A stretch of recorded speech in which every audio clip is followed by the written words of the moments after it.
Olá, boa noite a todos. Hoje a gente está fazendo a live na terça-feira para poder dar continuidade a um tema que foi começado, né? A gente começou a abordar no dia 23 de junho, que é o PGR.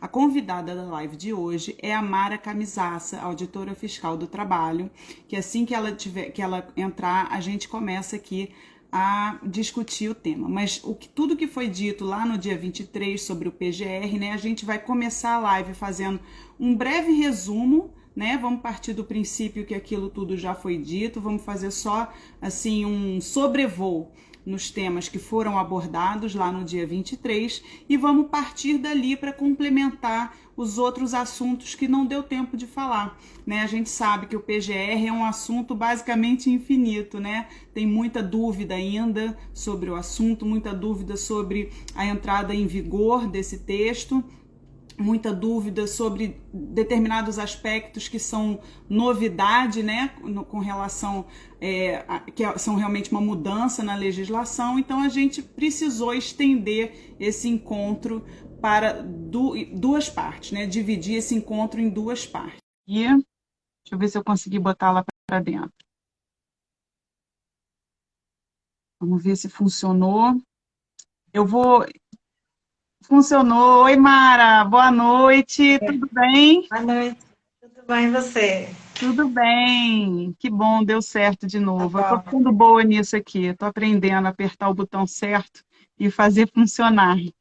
Então, primeiro, Mara, obrigada de novo por participar aqui, né?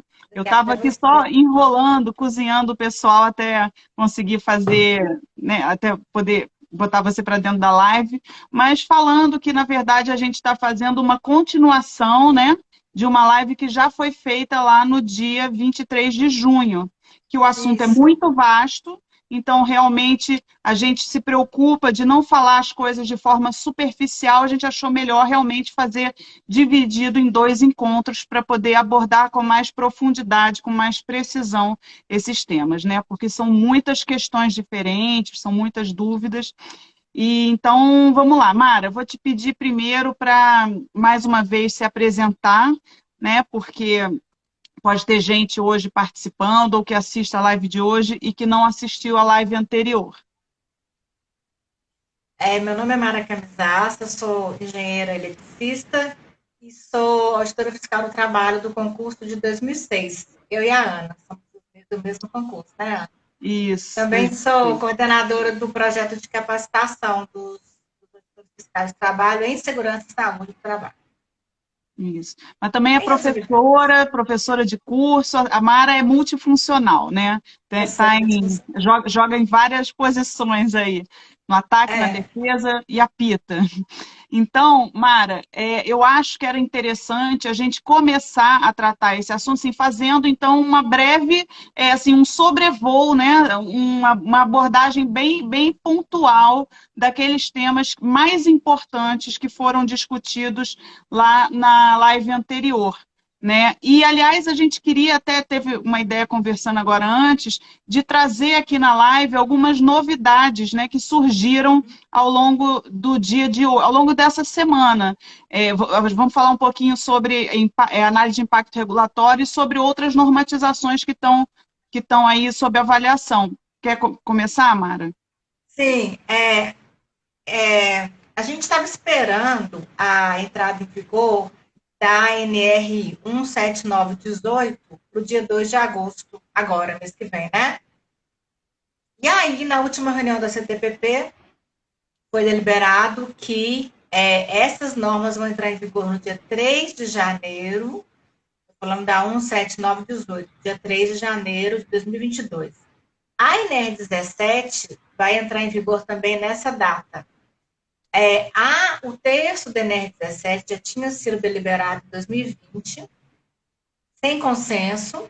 Eles trouxeram para essa reunião desse ano de novo e parece que 3 itens não tiveram consenso. Então, a NR17 vai ser publicada mesmo assim. Acredito que dentro de algumas semanas vai ter um novo texto já publicado. Mesma coisa a NR5 da CIPA. A NR5 também já tinha sido deliberada em 2020, voltou para deliberação na CTPP Não houve consenso em alguns itens também, mas todo mundo concordou com a inclusão de um anexo da CIPA da construção civil.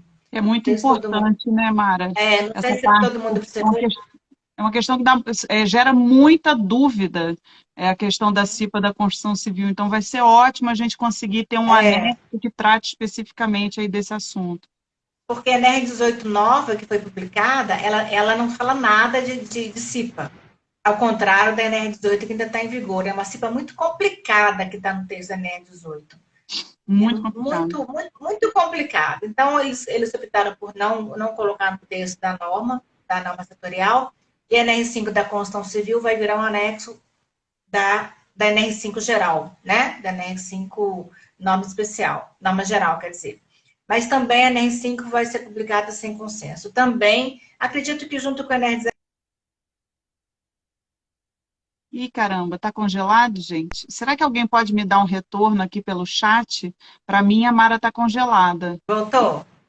Voltou. Voltou, voltou, voltou. Você quer que eu repita o que eu falei? Deu para Sim, ouvir? sim, por favor.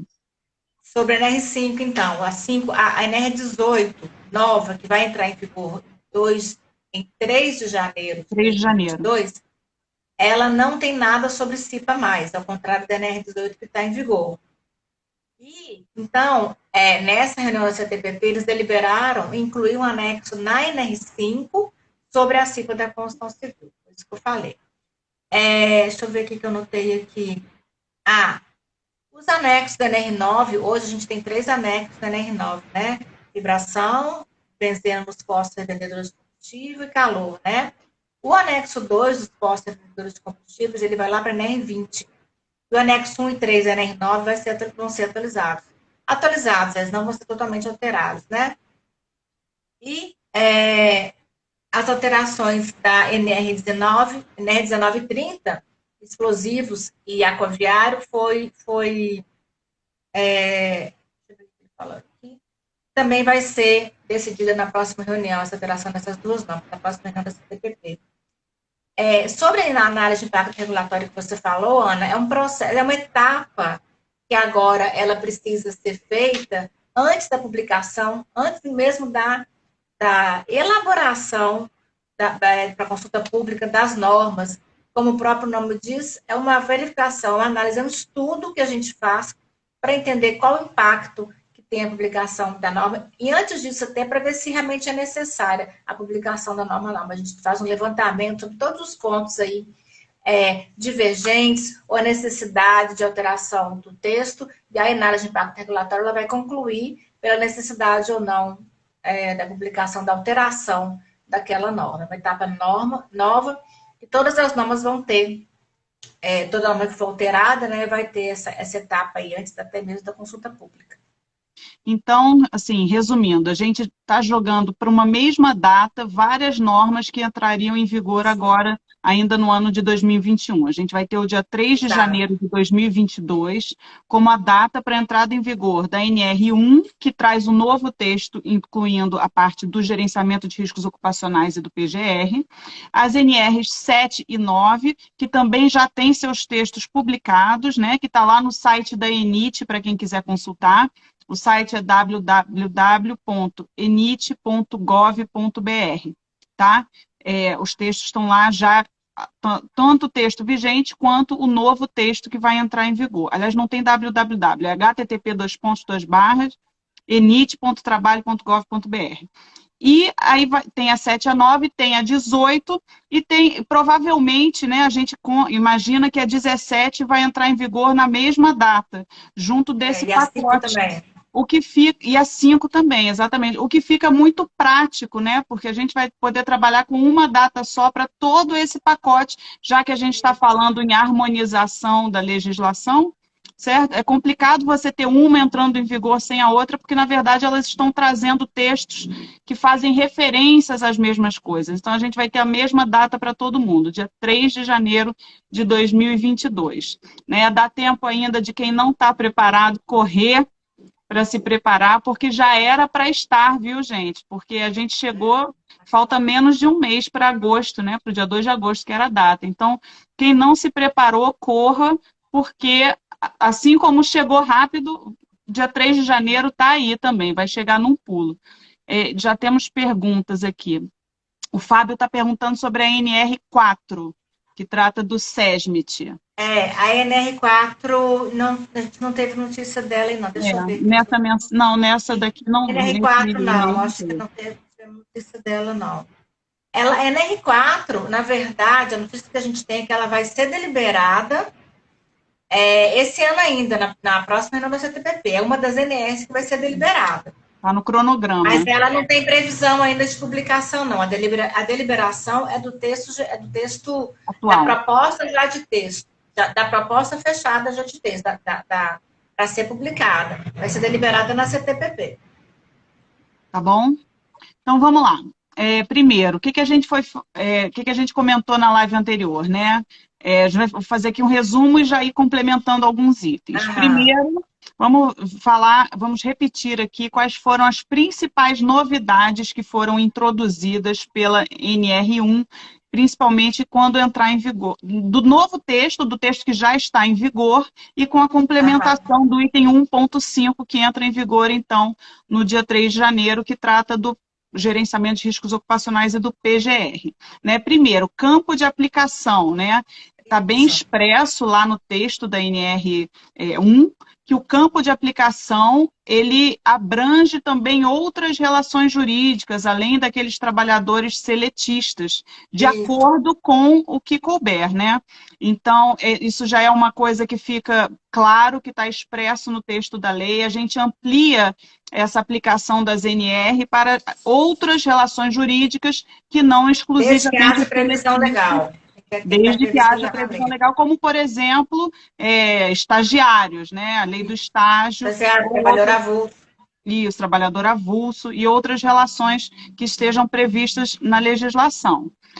Fora isso, treinamento EAD também está lá bem claro, isso é muito importante, veio num momento muito importante, já que a gente teve aí uma ruptura com as rotinas anteriores em função da pandemia, né? Mas a gente já tinha esse texto da norma prevendo a possibilidade dos treinamentos em EAD, logicamente, algumas nem, assim, a parte prática em geral fica prejudicada, né? Nem, de uma forma geral não é possível fazer parte prática de treinamento em EAD, enfim. A parte prática só se tiver previsão em norma específica, e até hoje nenhuma norma tem previsão de parte como é que prática você vai fazer um treinamento de operação de máquina particular? Primeiros socorros, né? Faz isso. Realmente, até o momento, não tem como. Mara, a parte de análise de acidente, comenta um pouquinho sobre o que está disposto agora expressamente lá na NR1.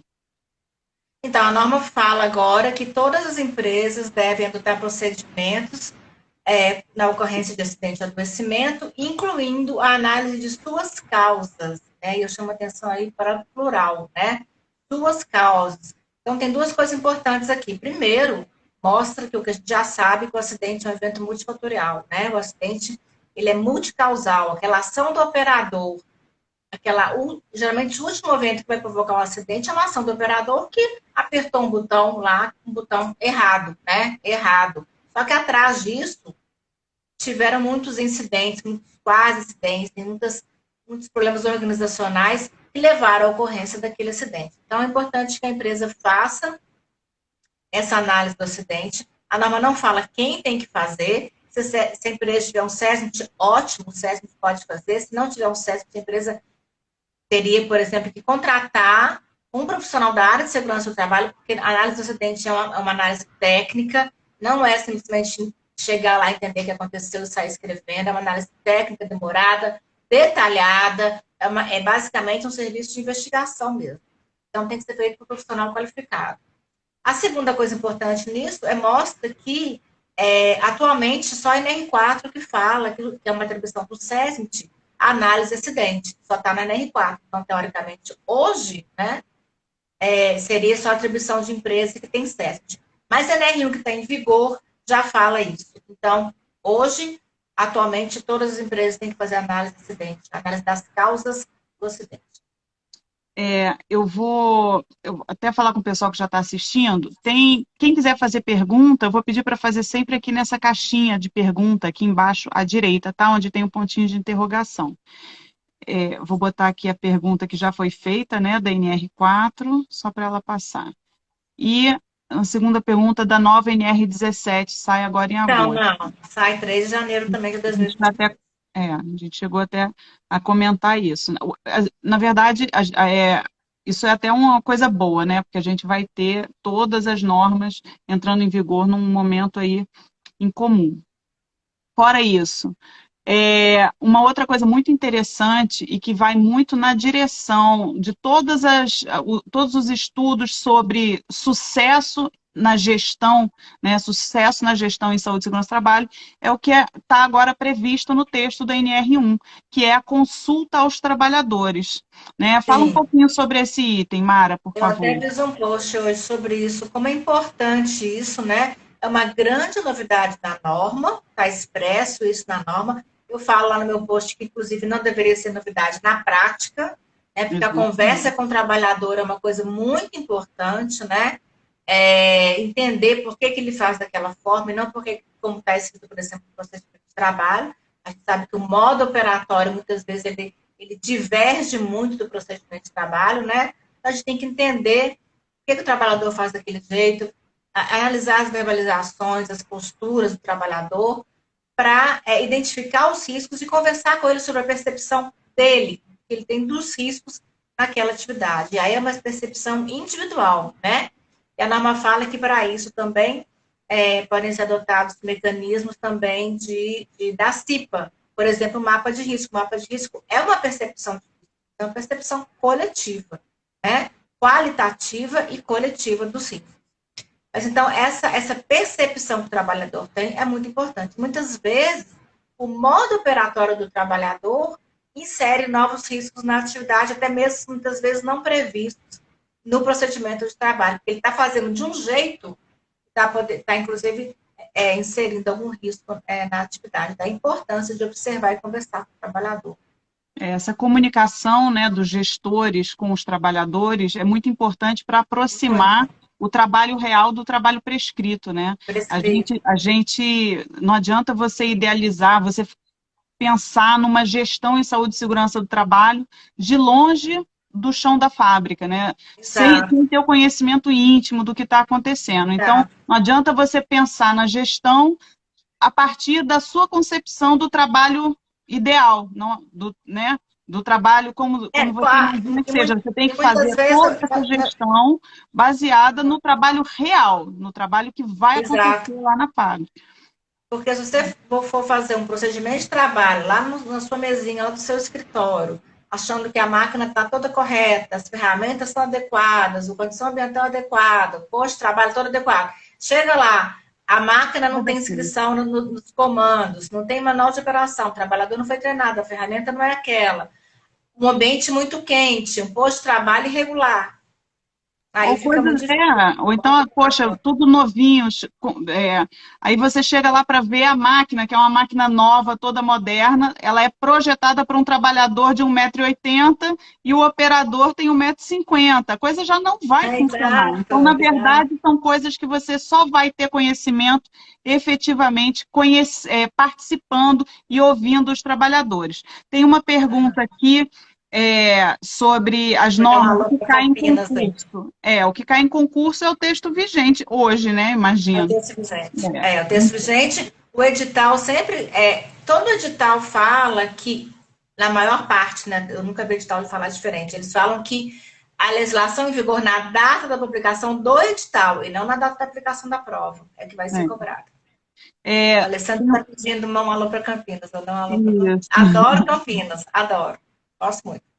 Outra pergunta. Ih, caramba, eu tirei e não consigo voltar.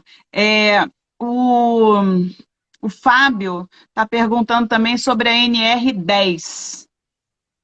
NR10 teve uma consulta pública já, está com um texto top, muito, não sei se vocês acompanharam, já foi para consulta pública e está dentro da agenda regulatória da CTPP. Vamos continuar a conversa aí, que eu até falo aqui quando que vai ser, deixa eu achar aqui o e-mail, mas podemos O, continuar aí. o Aragão, José Roberto Aragão Muniz, que é simplesmente o papa das máquinas e equipamentos, o mestre superior, mestre supremo, né, o espírito do projeto Trabalho e Indústria, está perguntando, está comentando aqui sobre análise de acidente, né? Não sei se é uma pergunta ou se é um comentário, se vale também para microempresa. Sim, sim, não. Toda organização, independente. Claro, porque assim, trabalhador, no contexto do acidente de trabalho, ele não pode ser diferente se é empresa pequena, média ou grande, né? A gente tem a prevenção de acidentes, ela vale para todo mundo. Né? A gente não pode fazer essa diferenciação. Deixa eu só responder aqui, Ana. A NR10, ela está para ser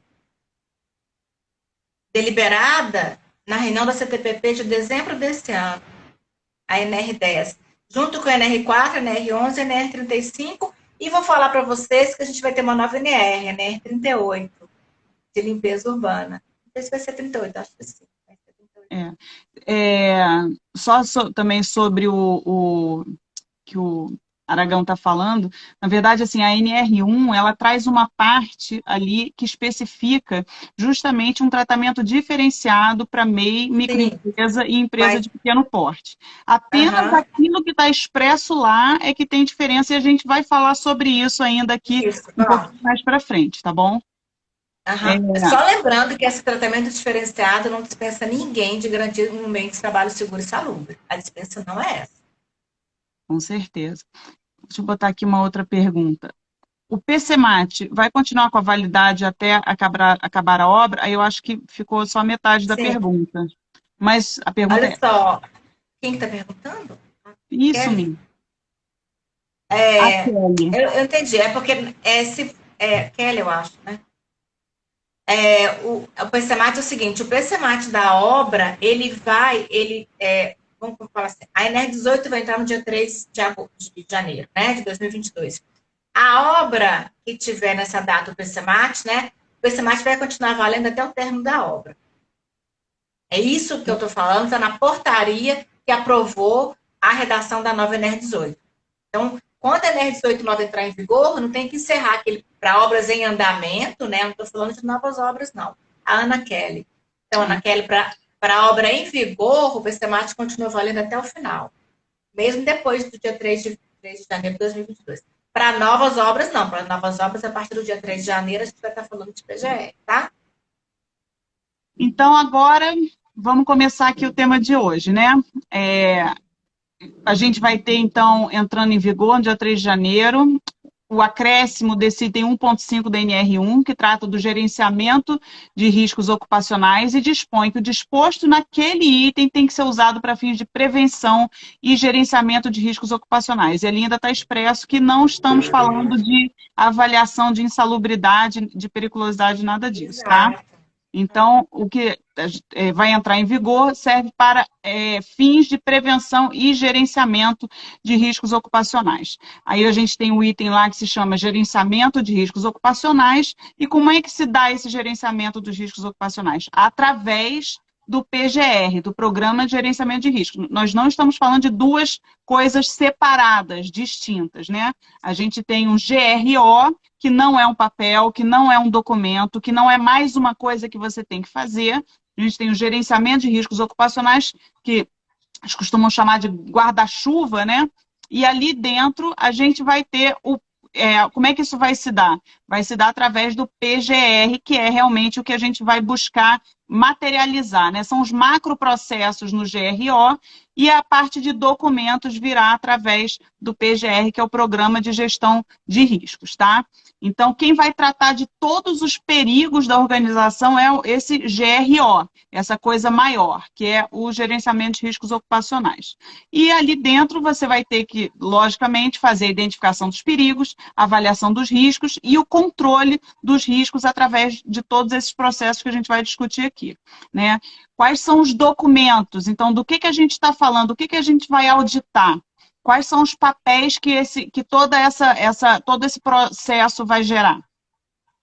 Então, a NR1 fala que o PGR tem que ser composto por, no mínimo, 2 documentos, o inventário e o plano de ação, né? O inventário vai ser onde eu vou consolidar todas as informações que a empresa obteve, desde lá da identificação do perigo, reconhecimento do risco, avaliação e classificação do risco. Isso tudo está no inventário. E a partir daí dessa classificação dos riscos, é que a empresa vai identificar as medidas de controle que devem ser adotadas, essas medidas de controle têm que estar no plano de ação. Esse plano de ação vai ser então um cronograma, né, onde vão constar as medidas de controle que vão então ter como objetivo, né, eliminar, controlar ou reduzir os riscos, lembrando que essas medidas de controle têm sempre que obedecer a hierarquia das medidas de controle, né, proteção coletiva, administrativa de organização do trabalho e, por último, EPI. Então, estou falando de inventário e plano de ação. Agora, nada impede que a empresa tenha vários subprogramas aí dentro desse PGR. Ela pode ter um PPRA, por exemplo. O PPRA, como a gente falou na outra live, vai deixar de existir como obrigação legal. Mas a empresa pode ter um programa de prevenção de riscos ambientais, desde que siga todas aquelas etapas que estão lá no item 1.5 lá da nova NR1.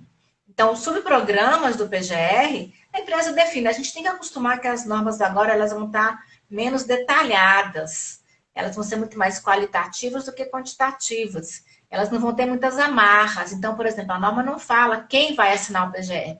Se a norma não fala, a empresa determina, a empresa define. Tá, e até dentro do que você está falando, é importante a gente lembrar que o texto da NR1, né, nesse item 1.5, 15321, ele deixa claro que a organização também tem que considerar questões de organização do trabalho, nos termos da NR17. Então, a gente tem que saber que o PGR não é um novo PPRA. Você não vai pegar e trocar a capa do PPRA, que já não estava funcionando antes, né? Que tinha muito aquela cultura do copiou-colou, e fazer isso aqui agora vai ser o PGR. Não é assim. A NR9, ela vai passar a ser uma norma que trata de higiene ocupacional. Trata ali, né, das questões relativas à higiene ocupacional. O que a gente vai falar aqui no PGR é uma coisa muito mais ampla do que simplesmente avaliações relativas à higiene ocupacional. E isso está expresso em norma. Oi? Fala de novo. Ocupacionais, não só ambientais, riscos relacionados a fator ergonômico, de acidente, risco mecânico, psicossocial, riscos sociais, né? A gente tem que entender, e isso vai variar muito de acordo com cada atividade. Então, não é possível, por exemplo, você ter um modelo de PGR, não é possível isso. Você pode ter uma metodologia de desenvolvimento, mas um modelo não. Por quê? Porque o foco, né, de como é que vai ser o desenvolvimento, a identificação desses riscos, vai ser muito particular de acordo com cada atividade que vai ser desenvolvida. Então, um PGR numa fábrica de sapato, que tem aquelas determinadas máquinas, tal, vai ser de um jeito. Num hospital, vai ser de outro completamente diferente. A gente tem que saber que, por mais que o risco biológico seja uma questão fundamental, por exemplo, no hospital, o que mais afasta e o que mais gera problemas de saúde nos trabalhadores de saúde são as questões da organização do trabalho, são os riscos psicossociais, são as questões ergonômicas, né? Então, não adianta você falar de risco químico, físico e biológico e achar que está fazendo uma gestão, né, uma gestão completa das questões relativas à saúde do trabalhador. Você vai fazer tudo lá entre químico, físico e biológico, vai continuar tendo adoecimento, vai continuar tendo afastamento, né? Porque esse não é o principal, por exemplo, dentro de um estabelecimento de saúde. Então, isso vai ter que ser sempre individualizado. Como está dizendo aqui o Maicon, cada empresa é única, cada processo é único, e o PGR só pode ser desenvolvido por pessoas que conheçam intimamente aquele processo. Tá? Não adianta o cara achar que ele vai fazer o PGR dando um passeio de 2 minutos ou sem visitar uma empresa. Ele vai ter que estar presente, não é em 10 minutos, é realmente fazendo parte e tendo noção profunda do conhecimento mesmo, conversando com os trabalhadores e sabendo como é que é o processo de produção dessa empresa. Desde o primeiro momento, né, desde do momento em que você está, dos insumos, da forma como são como chegam esses insumos, até o final, até o momento do despacho do produto final. Então, realmente é uma coisa mais complexa e muito individualizada. O que a gente Certo? vê aí é o pessoal vendendo, comprando PCMSO, faz um PCMSO em 15 minutos e manda, e a empresa corre um risco enorme tendo esse tipo de prática, né? É muito perigoso, assim. Isso já aconteceu certo antes, né, Mara? Isso acontecia Claro, claro. muito. Nós, como auditoras fiscais do trabalho, infelizmente, temos uma ampla experiência, uma vasta experiência em pegar PPRA, copiou, colou. O que que o cara faz? O cara baixa a NR9, né? Copia. Bota o nome da empresa, aí dá uma assinada, bota uma tabela qualquer, copia um quadro de alguma coisa, bota lá e acha que aquilo, gente, não é. Isso aí é uma enganação, tá? Isso aí realmente é um absurdo. Já não podia, já estava errado, já gerava multa, porque se a gente pega um PPRA para avaliar, né, e ele não está de acordo com a legislação, isso gera uma multa. É o barato que sai caro. O cara tem que realmente Tá. desenvolver os programas de acordo com o que está prescrito na legislação. Tá Eu já certo? fiscalizei uma empresa, Ana, que estava fiscalizando a empresa a capa do PPRA veio com a empresa B, né? Ah, Quem se deu ao olha, trabalho de trocar a capa. terrível, terrível. Eu estava conversando agora com o pessoal do projeto que eu coordeno, e ela, que é de estabelecimento de saúde, e a colega estava falando assim, Ana, olha só isso aqui, que absurdo. Era um laboratório que ela estava fiscalizando. A descrição das atividades acho que era dos serviços gerais, tinha limpar a piscina, era daí, assim, trabalho em altura, era uma coisa assim, bárbara. Por quê? Porque o que o sujeito está fazendo ali é tão somente prescrito, né? Ele está simplesmente trocando o nome da empresa e fazendo aquilo e passando aquilo para qualquer cliente que aparecer. Isso é um absurdo. Sabe o Eu que eu posso te acho afirmar, complicado? só para finalizar, eu posso te afirmar que não é possível um profissional bom profissional que desenvolva esses programas, e lembrando que um PGR, de uma forma geral, ele é multiprofissional, né? Exato. Ele vai acabar precisando de vários profissionais, já que a gente está falando de tantas coisas diferentes. Eu te afirmo que não é possível um cara atender 50 empresas. Não é possível ele atender, ele fazer 50 PGRs, como eles fazem 50 PPRA, né? Então a coisa realmente vai ter que ser revista. O que a Tá? gente vê também, a empresa compra o programa, o PPRA, o PCMSO, não se dá o trabalho de ler o que ela comprou, rasgando dinheiro, né? E na hora que chega a fiscalização, eles não sabem o que está escrito. Não tem a menor ideia do que está escrito. E aí acontece esse exemplo que você deu, o caso que eu contei, né? A empresa fica de São cara muitos, grande. são muitos. Infelizmente, não é uma exceçãozinha, são muitos, Não, né? não é.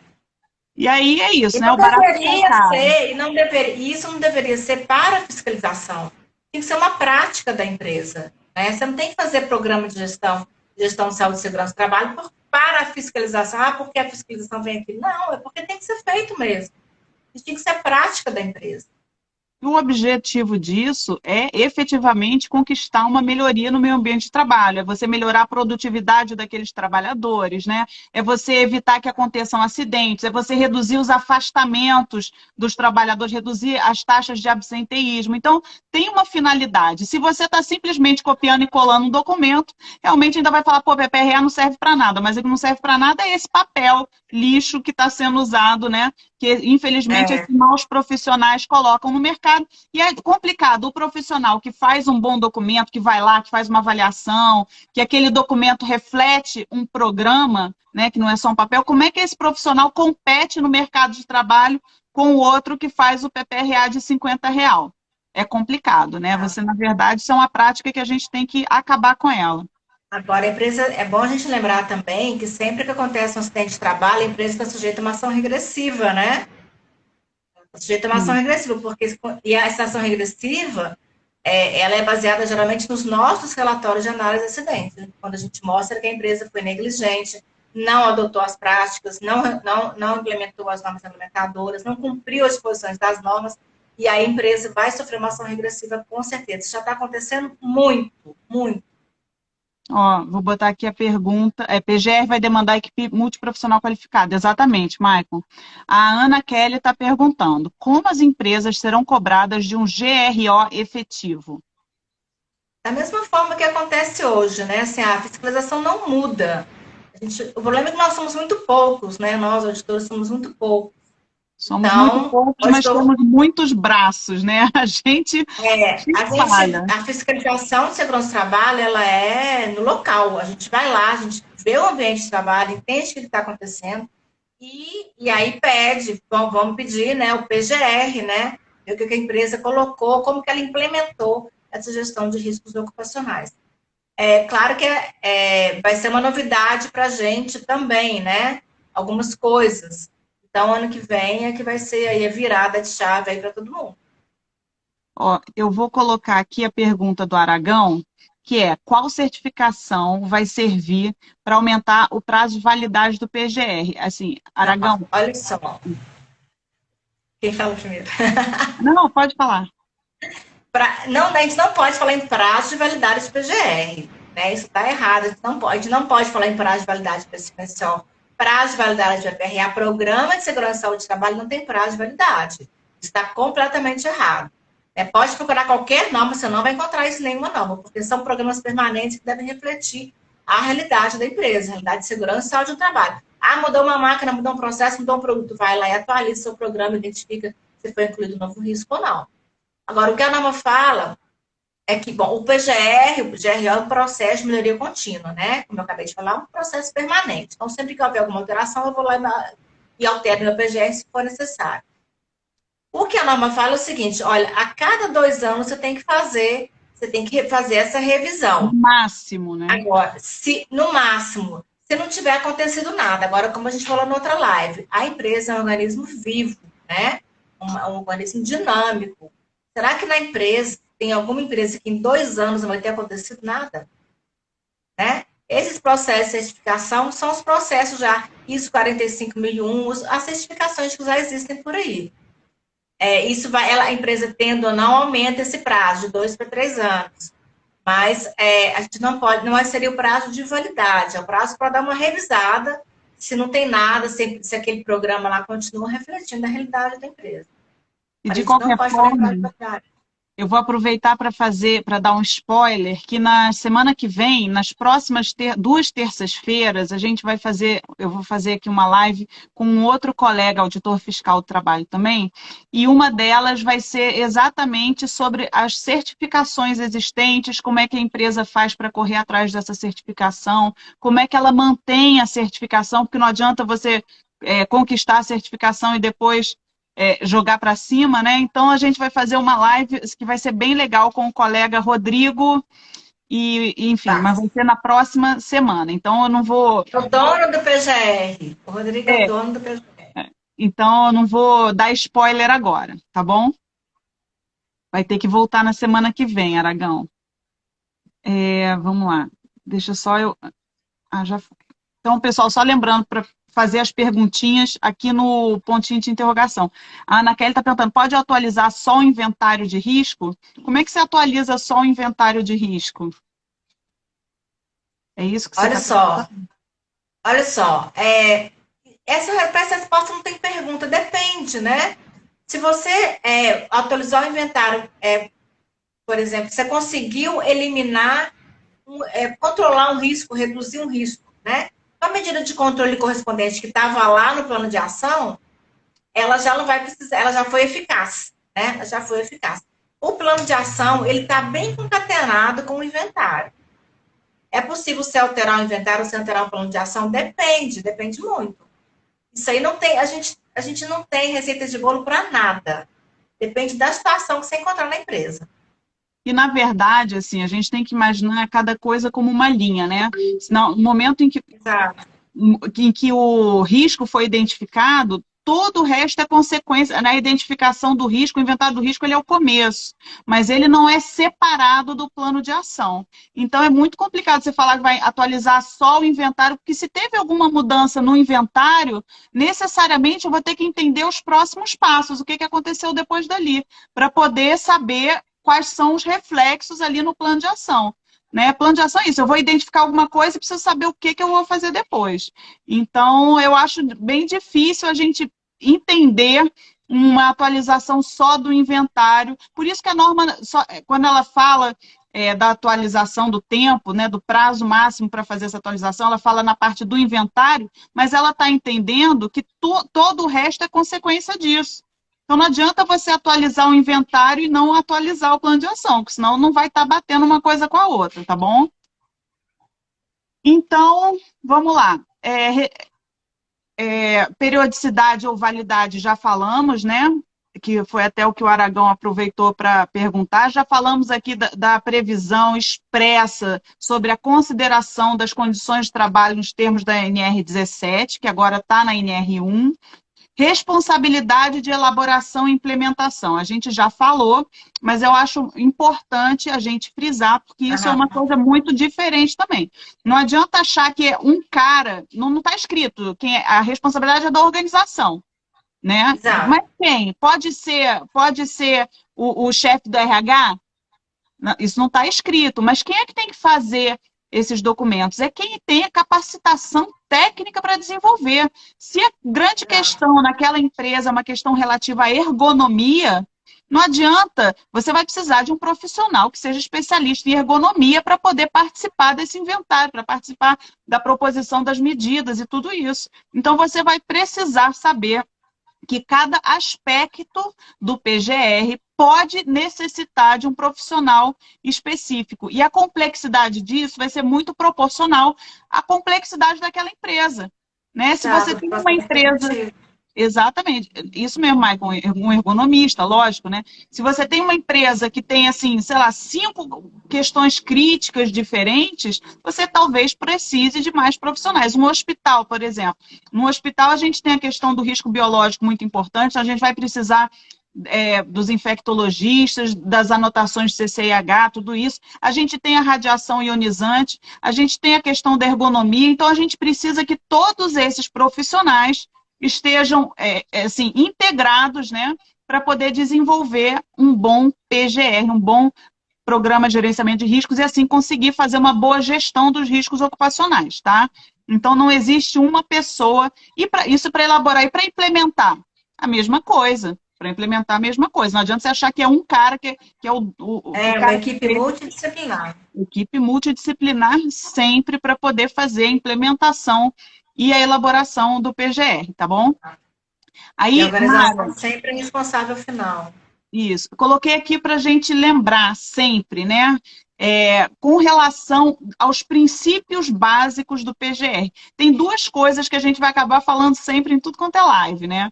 A primeira é a questão da hierarquia das medidas de proteção, que é o mantra. Isso. Toda vez que a gente ligar aqui, passar na frente do celular, entrar no Instagram, tem que falar disso, para não esquecer, porque precisa martelar. Né, um problema que acontece mesmo em empresas desenvolvidas com SESMIT grande, achando que estão arrasando, que é o último gás da Coca-Cola, não é. Aí você vê lá, tem uma cultura, o cara está dando EPI antes de fazer uma proteção coletiva.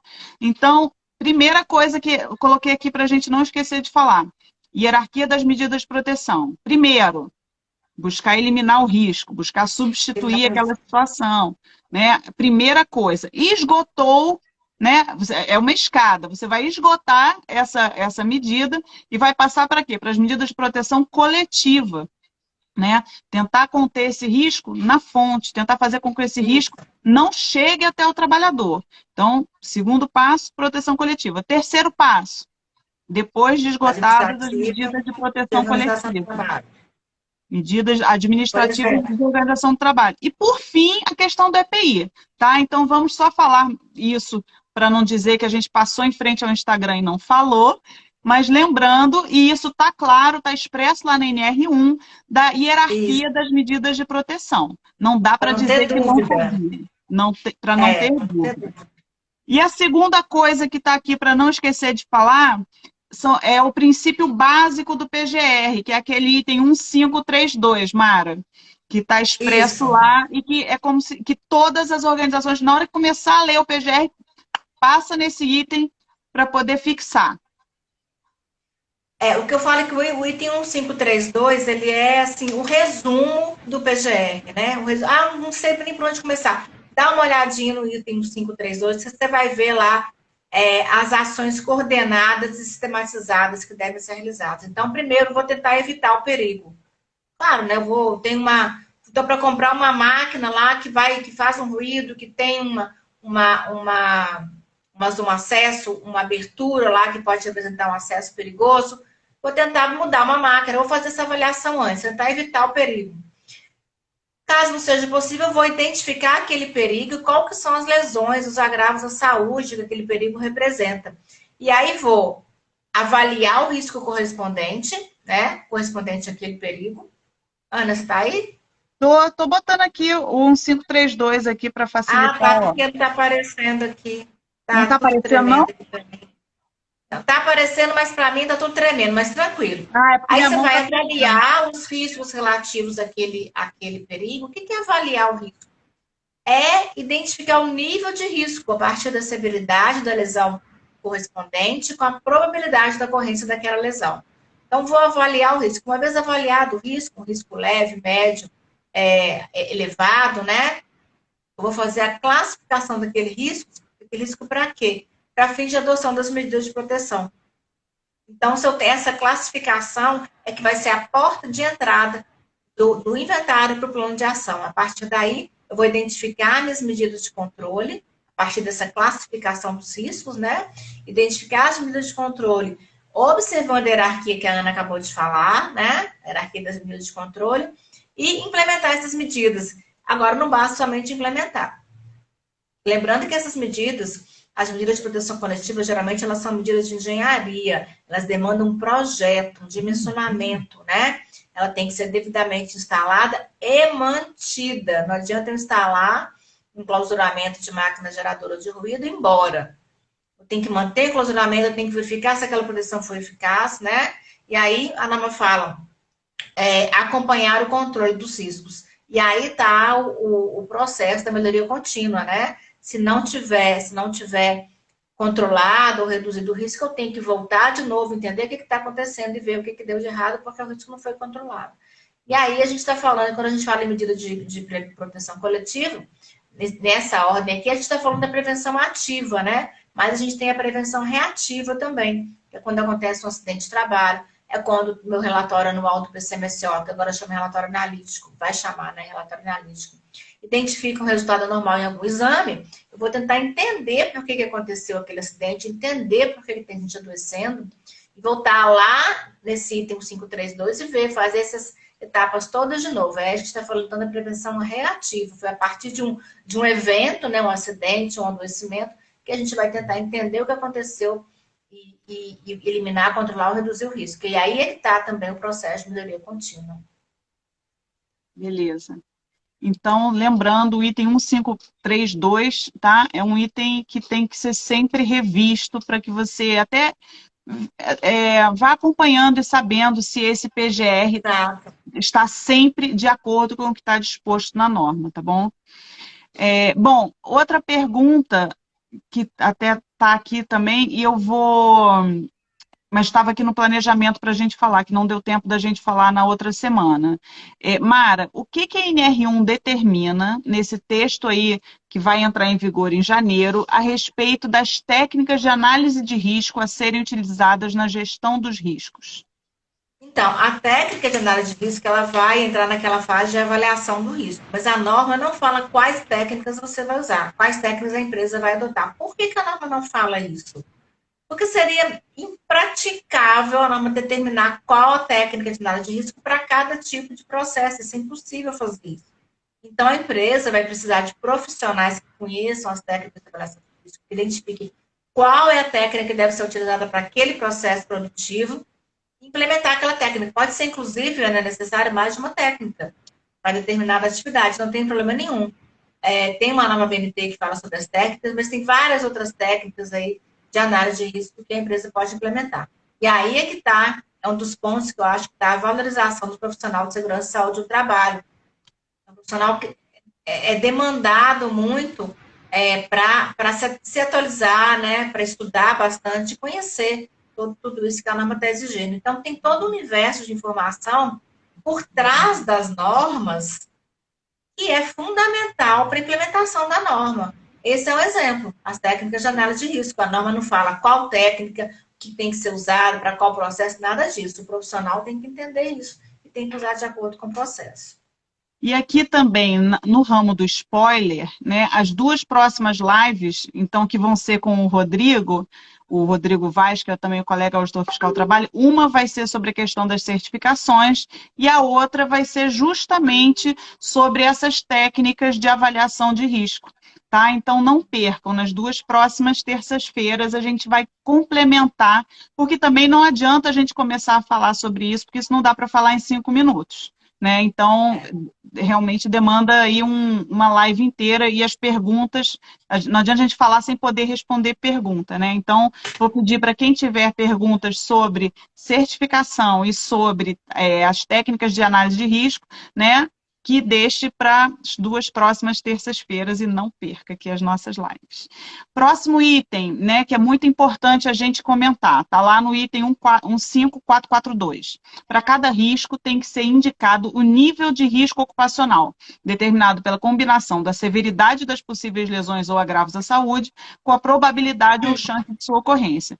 Então, isso é o princípio, né, de avaliação do nível de risco ocupacional, isso está expresso lá na NR, e independente da técnica que você usar para fazer essa avaliação de risco, você tem que estar sempre considerando a questão da severidade com a probabilidade da ocorrência. Está lá, para cada risco, tá? Não adianta você tentar generalizar, assim, realmente isso é uma questão que também está muito expressa lá no texto da NR1, tá?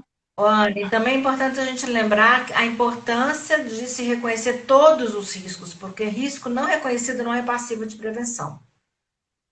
Certo. Então, eu tenho que reconhecer todos os riscos. E riscos identificar o nível de risco. Isso, não só aqueles riscos que fazem parte da rotina do processo de trabalho, mas buscar, inclusive, uma previsão de questões fora dos processos, invisíveis, né? Invisíveis e latentes. Relativo, por exemplo, a uma manutenção, relativo ao meio externo, se aquela empresa fica do lado de um depósito de gás. A empresa é uma fábrica de meia, mas fica do lado de um depósito de gás. Né? Isso não é um risco de dentro daquele processo de fabricar meia. Mas ele tem que saber que ele fica do lado de uma fábrica de gás e o risco ali é o risco de explosão. Tá? Então, realmente precisa ser essa questão da análise dos riscos, da avaliação do nível de risco, é o ponto crucial, né, que vai demandar assim, maior atenção desses profissionais. Vangles Paz, não sei como é que fala, Vangles. Bom, foi incluído novos riscos daquela foi incluído novos riscos daquela velha tabela de riscos, pois na tabela do E-Social foi publicado muito mais riscos. Você está falando do E-Social, eu acho. O E-Social agora ele só tem evento previdenciário com os agentes lá do anexo 4 do decreto 3048. O E-Social não tem nenhum evento de segurança e saúde de trabalho trabalhista, da legislação trabalhista, por enquanto. Por enquanto, só evento previdenciário. Acho que foi isso que ele perguntar. E vou, então, te sugerir Ai, poxa, escreve aqui como é que fala seu nome, Vangles Pitts. Que eu já não estou enxergando direito. Mas a gente fez uma live aqui também falando especificamente das questões relativas a SST no E-Social, com o colega João Paulo Ferreira Machado, tá, que é o coordenador nacional aí da parte do E-Social, e a live está disponível aqui na minha página, não sei dizer que dia, mas vai voltando aí, que está lá disponível pelo IGTV. E teve alguém que perguntou aqui, eu também não respondi no momento, mas essa aqui vai ficar gravada também, tá? Vangles, então tá, pronto, agora é isso, tá? Vou te sugerir que veja todas as dúvidas que você tiver, tudo que você queria saber sobre eventos de SST no E-Social e não tinha coragem de perguntar, tá lá na live. O João Paulo respondeu fizeram um monte de perguntas, foi bem legal essa live. Bom, está em aberto pela NR1, então, essa questão da avaliação, né, da técnica, o que aumenta, então, muito a responsabilidade dos profissionais de segurança do trabalho, né? A gente, então, vai Isso é falar... uma oportunidade, né? A Uma gente tem que ver isso como uma oportunidade. oportunidade de valorização aos profissionais. E outras duas coisas que a gente não pode esquecer de falar. Primeiro, a questão dos terceiros. Fala aí, Mara, como é que fica a questão dos terceiros que dividem, né, que prestam serviço numa empresa? Então, a empresa contratada, ela tem que informar para a contratante os riscos na atividade dela. E a contratante, então, vai incluir aqueles riscos nas suas ações de prevenção.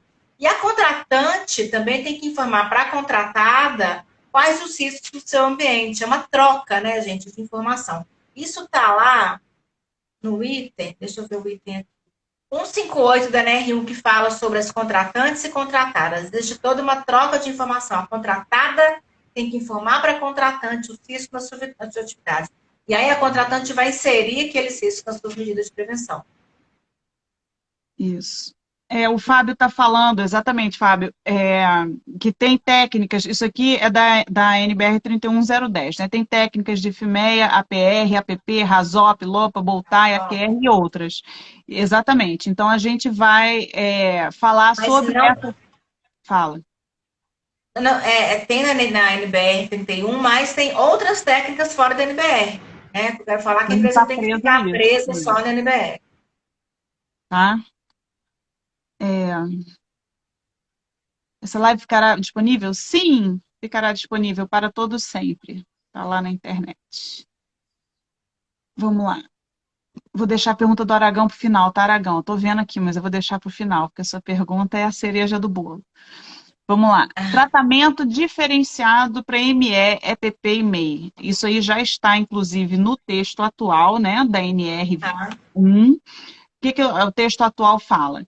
Que, entre outras coisas, né, que pode estar dispensado, vai estar dispensado de elaborar o PPRA, aquela empresa que seja MEI, ME, EPP, e também grau de risco 1 e 2, e também que não possua risco químico, físico e biológico. Isso aí é como está agora. Quando entrar... Que declare não possuir. Declare não possuir. Declare não possuir, a gente vai partir do princípio que ela vai declarar o que está certo, né?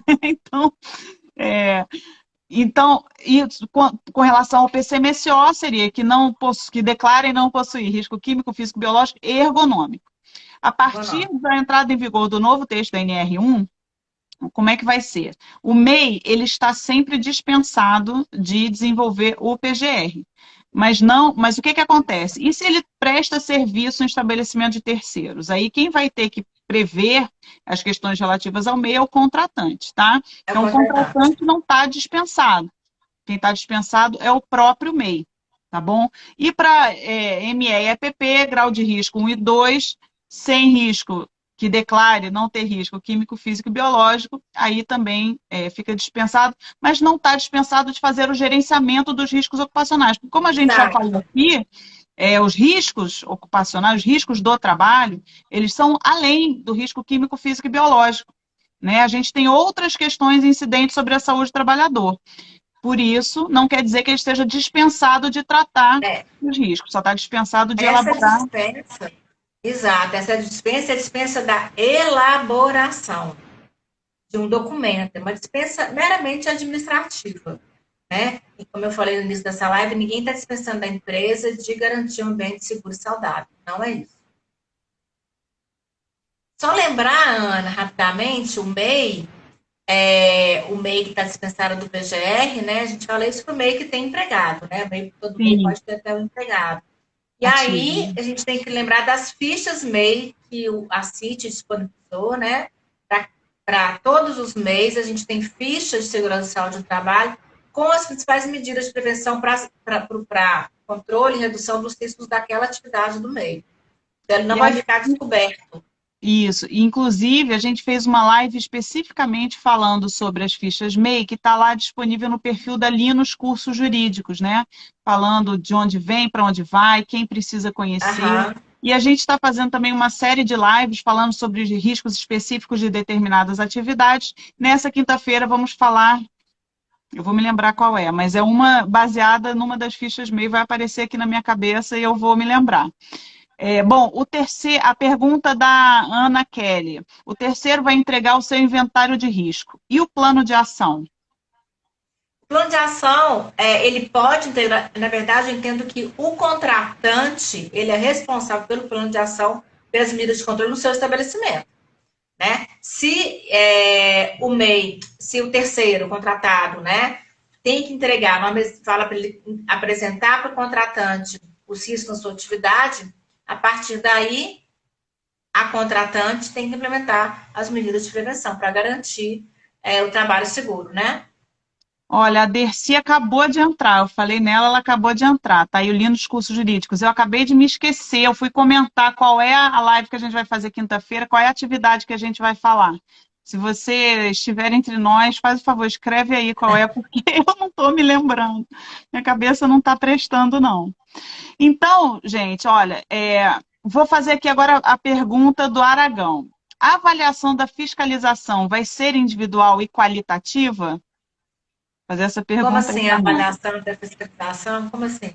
Indústria têxtil. É indústria têxtil que a gente vai falar quinta-feira. Apareceu aqui, tá? Baseado no que está disposto lá na ficha MEI, tá bom? Eu estou imaginando a avaliação do PGR, né? Se vai ser possível fazer, a fiscalização vai fazer uma avaliação. Estou imaginando que é isso, né, Aragão? Se não foi isso, bota aí de novo a pergunta. Eu entendo que assim, a fiscalização, o cerne, né, o núcleo da fiscalização não vai mudar, não. A avaliação da fiscalização vai ser individual e qualitativa. Eu não entendi muito bem a pergunta, não, mas o básico da fiscalização não muda. A gente vai no ambiente, identifica o ambiente, conhece lá, olha, analisa, identifica, vê como que é. E vamos ver o que a empresa está implementando de medidas de prevenção, o que ela avaliou, como é que ela classificou isso, ela está implementando plano de ação a que ela se propôs, né? Assim, mudaram alguns nomes, mas o básico não muda muito, né, Ana? O básico, assim, a norma, sim, mudou o texto, mas assim, as boas práticas são as mesmas. Na verdade, assim, a gente vai continuar, né, buscando bater o que houver de documento com o que houver na realidade lá no meio ambiente de trabalho. Como já é hoje. Como já é hoje. Como já é hoje, exatamente. Só que a norma agora está um pouquinho mais detalhada. A Ana Kelly está dizendo, vai ser necessário, então, antecedência. Acaba a coisa de chegar com o PPRA na mão. Ô, Ana, você está falando o quê? Do profissional que está desenvolvendo? Será que é isso? Vou te pedir para perguntar aqui, se for uma pergunta, né? Porque eu não entendi. Mas é isso, né? Não adianta achar que vai fazer um PGR de um dia para o outro. Acho que a gente estava falando aqui na última live, mas isso já aconteceu mais de uma vez, mas uma em especial, que eu fui numa fábrica de quê? De alguma coisa de pasta, de papel, não me lembro o que era. E aí eu pedi, né? Tinha um monte de trabalhador com afastamento, dor nas costas, problema no punho, um monte de coisa, pescoço, né? Cervicalgia, um monte. Eu falei assim, vamos fazer uma análise ergonômica do trabalho. Aí o cara falou assim, é para amanhã? E como para amanhã, amigo? Não dá para fazer, sabe? Esses documentos, eles não têm como você desenvolver uma análise ergonômica, um programa de gestão, uma coisa dessa, de um dia para o outro, ou muitas vezes de um mês para o outro você não consegue fazer. Então você precisa realmente se antecipar, né, para poder manter essa documentação. E uma vez feito, não é fazer de novo, você não vai ter que fazer de novo, você vai ter que ir trabalhando dentro desse processo de melhoria contínua para manter esse documento em dia, para manter, como é que é? Vigente, mas não é vigente porque venceu, mas para manter esse documento sempre de acordo com a realidade ali daquela empresa. Atualizado,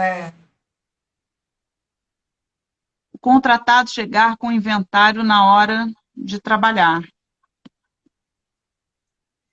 Tudo tem, a norma não chega, não traz muito detalhe dos casos concretos, ela não tem nem condição de fazer isso, né?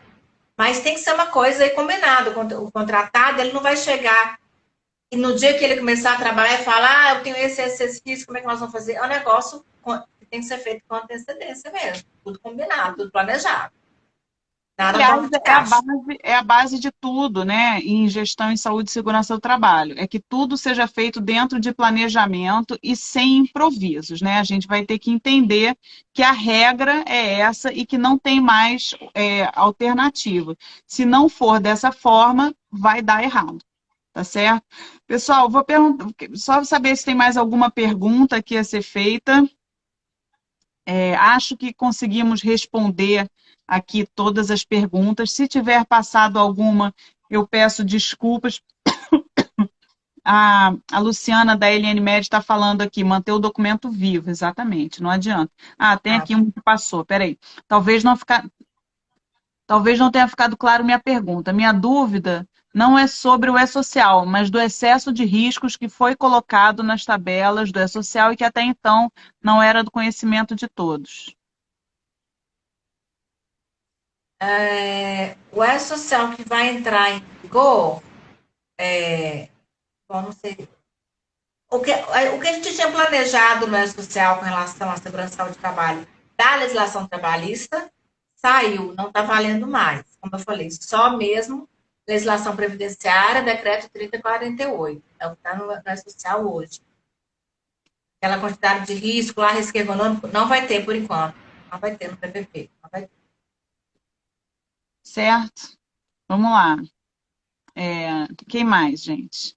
Acho que era isso, né? Bom, eu vou fazer o seguinte: enquanto dá mais um tempinho para ver se ficou alguma dúvida, vou fazer aqui a divulgação das outras lives aqui que a gente vai fazer, né? Hoje é terça-feira. Na quinta-feira, então, na página da Linha nos Cursos Jurídicos, vamos falar sobre os riscos na atividade referente à indústria têxtil, né? Que vai desde o fio até o produto final. Então, vamos falar um pouco sobre a identificação dos riscos e a proposição de medidas de prevenção baseado nos levantamentos que foram feitos lá nessas fichas MEI que estão disponíveis lá no site do Ministério da Economia, tá? Na nossa live que foi feita, que está lá no site, lá na página do Instagram da Linha dos Cursos Jurídicos, a gente está mostrando certinho como é que faz para acessar, quais são as fichas MEI que existem, né? Quem que essas fichas MEI podem beneficiar, porque não é só o MEI que vai ser beneficiado pelo É. conhecimento desses conteúdos, então isso está tudo bem bacana na live que foi na quinta-feira passada, na página da Linha nos Cursos Jurídicos. Então, isso é na quinta. Na sexta, vamos fazer uma live que vai ser sensacional com a Dercilete Loureiro, que é a minha querida parceira aqui de Instagram, da Linha nos Cursos Jurídicos. A gente vai falar sobre os riscos referente ao trabalho doméstico, tá?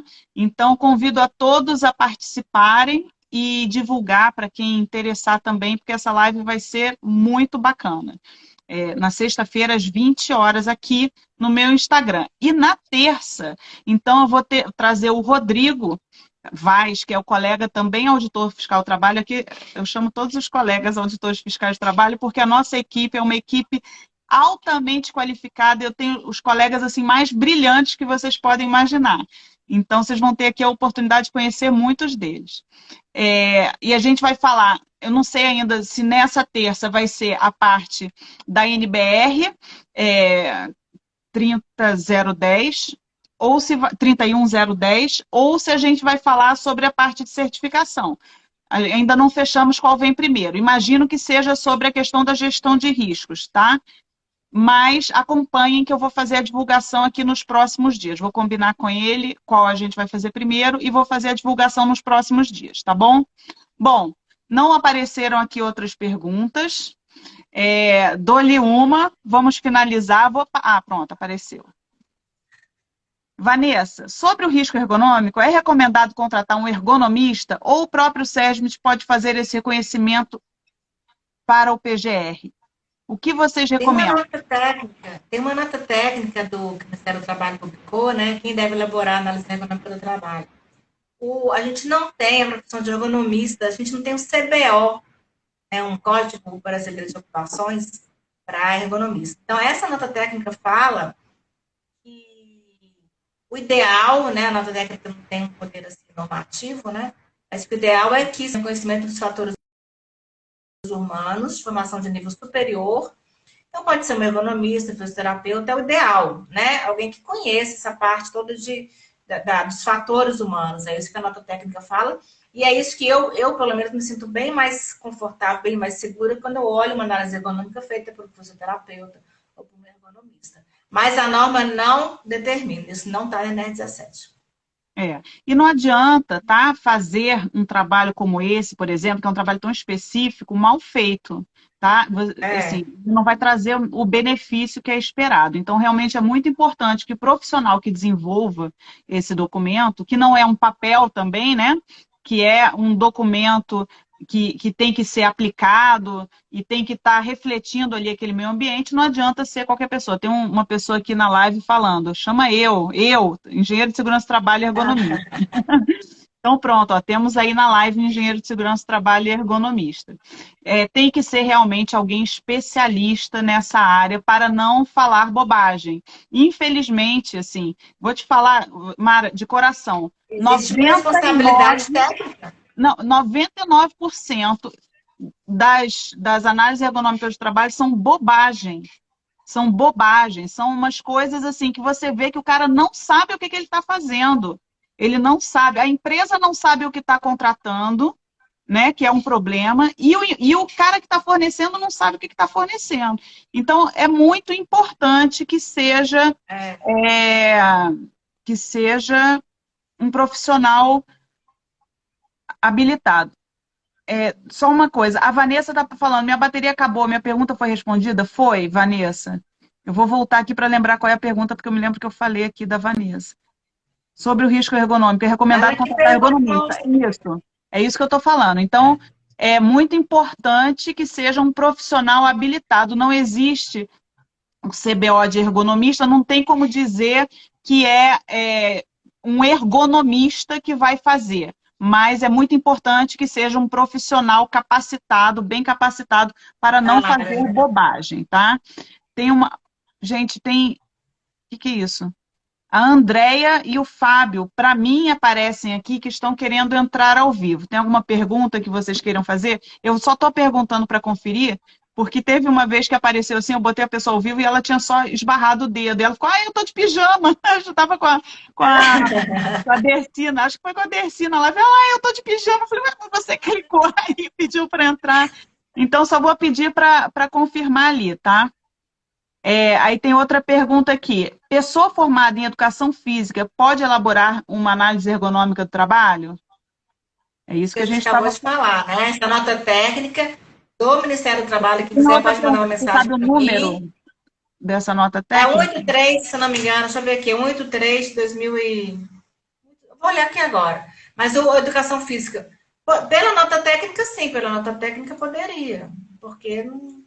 Eu estava Deixa eu ver vendo aqui. aqui na internet uma pessoa que vende um curso. A proposta do curso é: te ensino a fazer uma análise ergonômica do trabalho e ganhar não sei quantas vezes mais do que você ganha, acho que em 20 horas, uma coisa assim. É a nota técnica 287 de 2016, mas ela não está disponível na internet. Eu não sei porque o Ministério do Trabalho não disponibiliza as notas técnicas.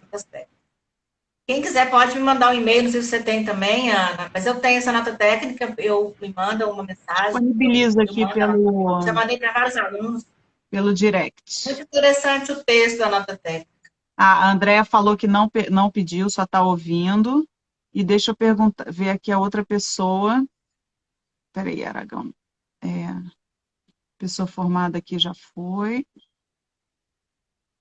Outra pessoa era o Fábio. Fábio, você está pedindo para entrar? Se você estiver pedindo, quem mais é Tira o habilitado para fazer? pijama, troca de roupa, Pentei o cabelo, passa um perfume. tem Vou falar, cabelo. hoje eu estava, assim, eu estou passando mal desde domingo, passando mal mesmo, fisicamente, de nervoso, porque amanhã é meu dia da vacina.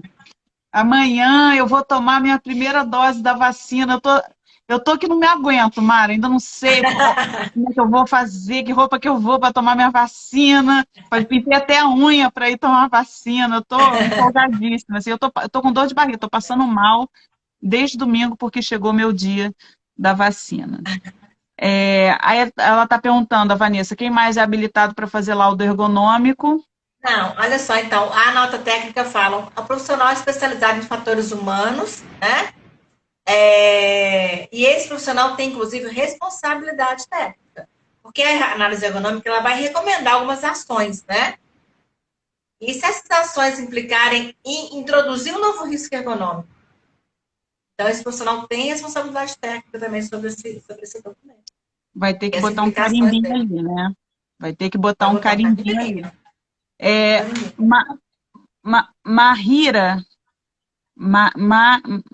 Mahira, manda no meu privado aqui, tá? Porque aqui o que fica nesse chat desaparece. Eu não, depois não tem como ver. Fica tranquila, faça origami para origami, imagina, eu pego os papéis e taca tudo na parede. Eu estou ansiosíssima. Meu marido já tomou a primeira dose. Ah, Solange está na live. Solange também vai tomar amanhã. Ai, meu Deus do céu, que coisa linda, né? É muito emocionante, muito, muito emocionante isso, porque há pouco tempo a gente não conseguia visualizar, né, materializar que dia que isso vai chegar em mim, que dia que eu Eu vou já ter também, também. oportunidade. Eu já também. Ai, que delícia! Oh, meu Deus do céu! Então, hoje é a última live da pessoa que não tomou vacina. A partir de amanhã, você é uma pessoa que tomou uma dose, que não significa que está imunizado, né?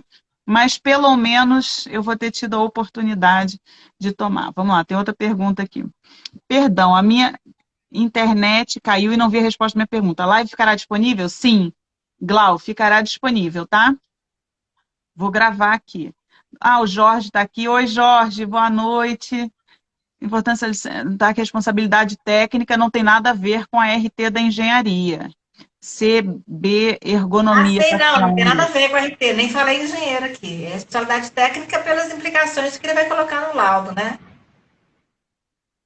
O, Porque o, dependendo da recomendação que o profissional colocar no laudo e aquela recomendação foi implementada, e se for introduzir um novo risco, pode dar uma lesão no trabalhador, por exemplo, sim, né?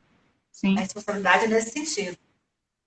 Posso ajudar com origami, sou origamista, aplico a técnica na ergonomia cognitiva. Puxa vida, depois me manda num privado para ver se eu dou conta. Mas é melhor depois de amanhã, porque hoje eu estou fora de origami. Eu não estou conseguindo nem fazer mais minha meditação. Eu tinha o hábito de fazer meditação, não estou conseguindo, de tão agitada que eu fiquei com a proximidade do assunto da vacina.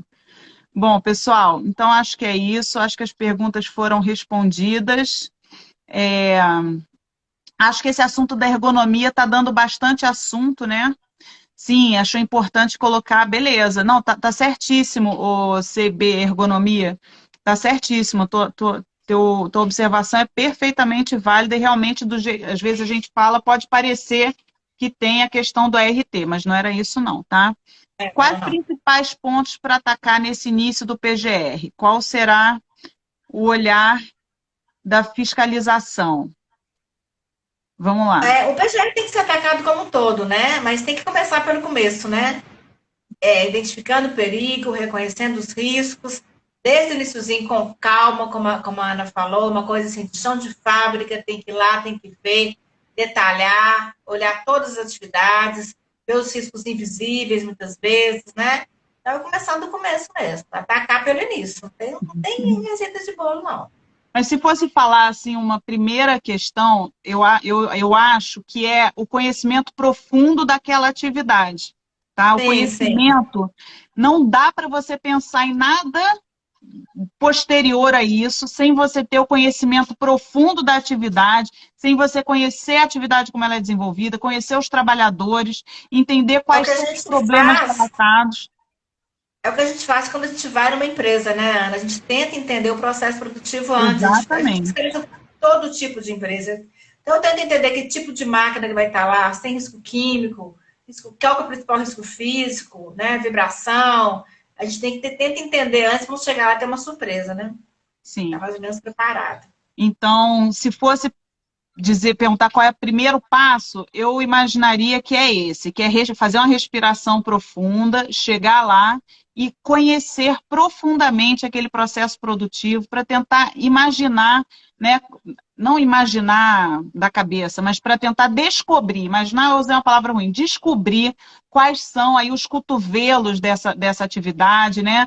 Quais são as questões que demandam uma priorização, como é que você vai fazer uma avaliação do nível de risco se você não conhecer justamente, intimamente essa atividade, né? Como é que você vai fazer essa priorização se você não tiver um conhecimento pleno da atividade? Então, eu acho que é muito importante isso.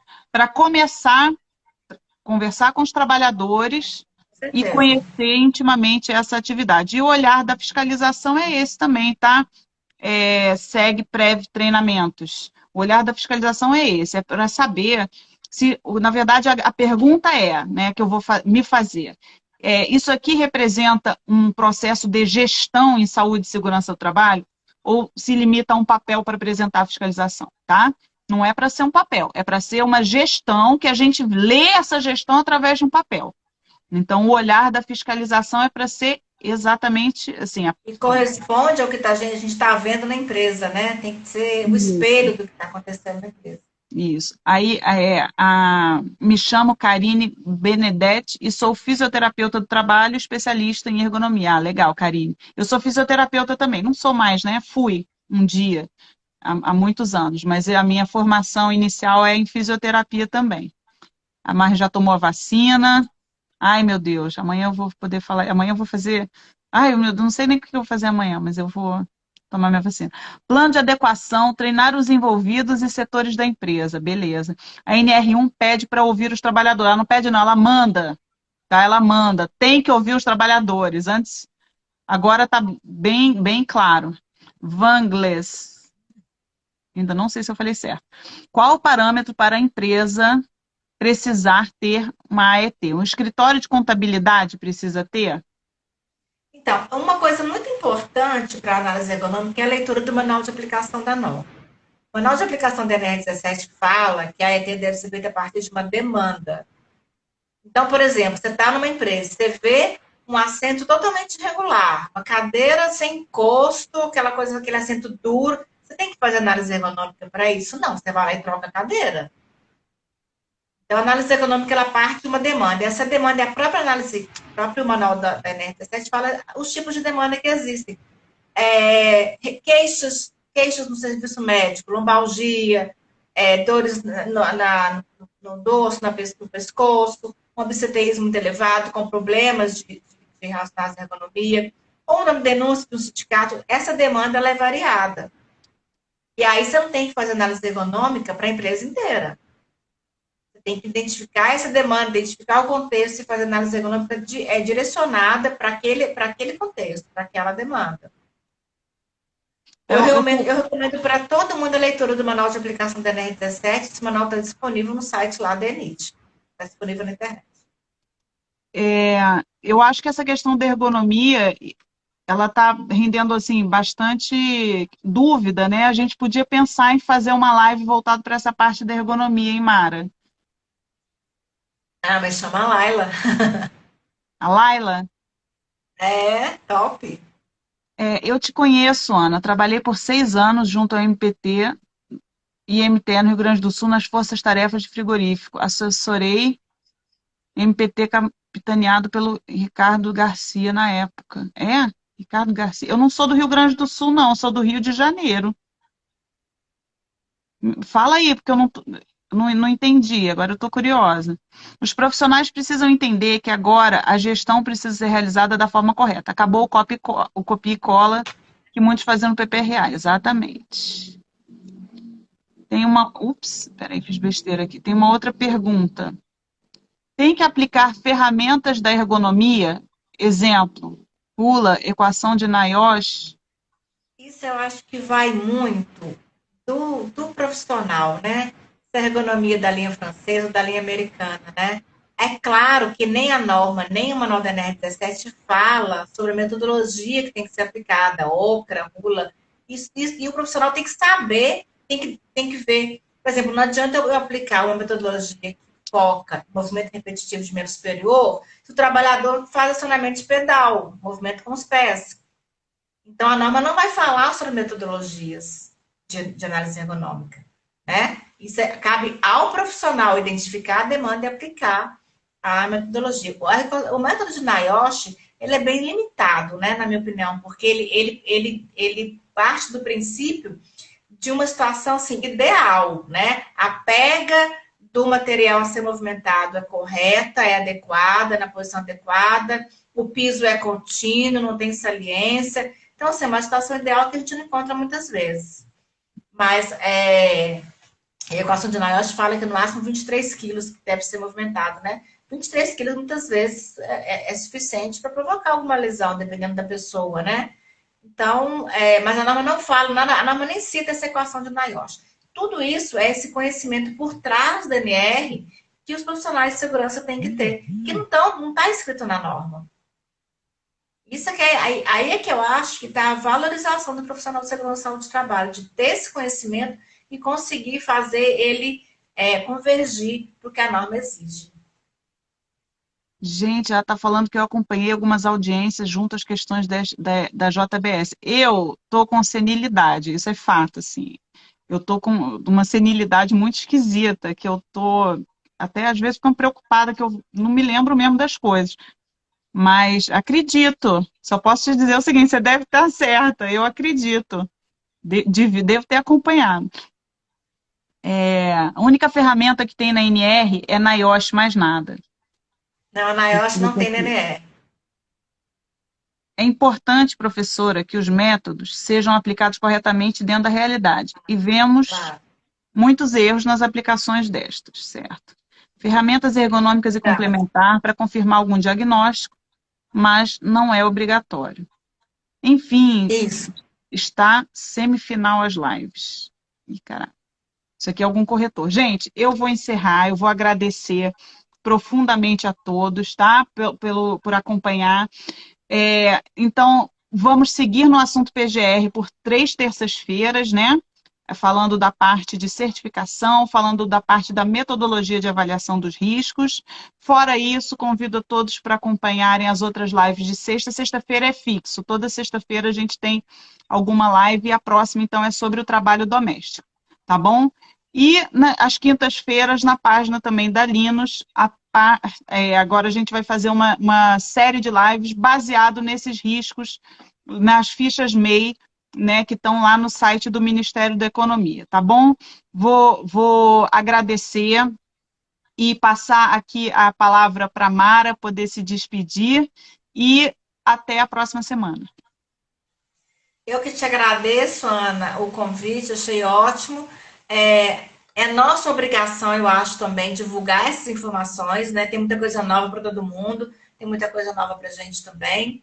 E aí a gente vai trocando informação. Eu acho que os profissionais têm que procurar participar dessas lives, tem que ter muito cuidado com algumas coisas que as pessoas andam falando por aí, né? Tem que buscar informações de qualidade, mas de fontes seguras, né? E não sair replicando muita bobagem que às vezes as pessoas falam por aí.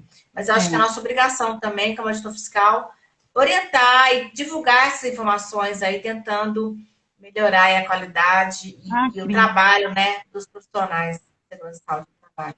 Mas é isso mesmo, né? Até só para reforçar o que você está falando, a internet ela é maravilhosa porque ela pode aproximar as pessoas do conteúdo que elas precisam, mas ao mesmo tempo pode dar uma rasteira, porque é muito importante saber selecionar qual é o conteúdo que você está Exato. consumindo, né? Porque a quantidade de barbaridade que tem na internet é uma loucura. A gente entra para perguntar, para procurar uma coisa e sai terraplanista, né? E sai assim e barbariza, porque é muita coisa. Então, por favor, vejam a fonte da informação que vocês estão consumindo, tá bom?